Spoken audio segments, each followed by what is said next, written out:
For today's video, magkakabit ako ng rear parking sensors for probes.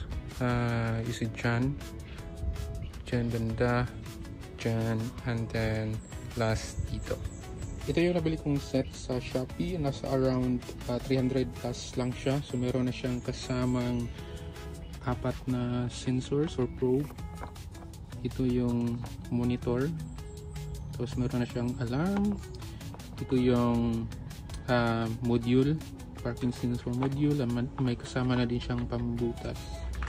And then ito yun naman yung wire para sa power and ground.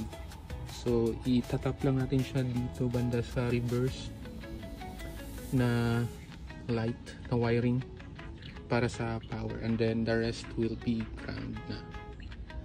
So ayan, tara samahan nyo ko.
Fast forward, ayan, na-complete na siya.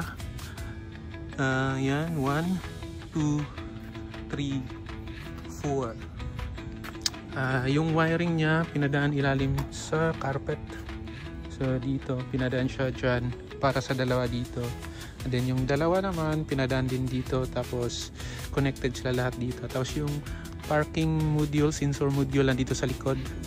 Tapos yung power niya, kinuha sa reverse light dito. So meron siyang wiring dito sa likod, positive and ground. Tapos pinadaan yung wire naman niya para sa monitoring. So pinadaan siya dito sa gilid, ilalim ng carpet hanggang dito sa harapan.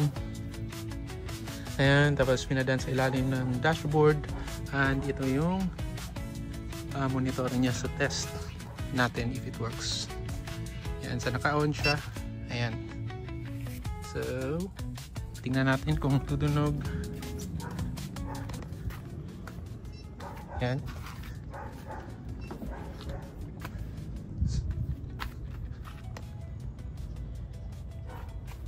Ayan. Meron siyang nadi-detect.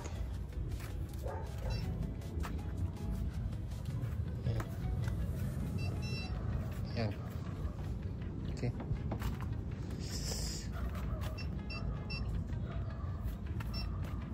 Ayan. So, nadi-detect. Tumutunog siya kapag naka-reverse.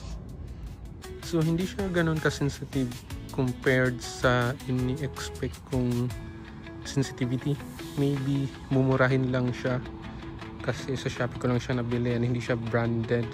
So tingnan ko na lang kung magtatagal siya, and if masira siya, papalitan ko na lang siya ng brand.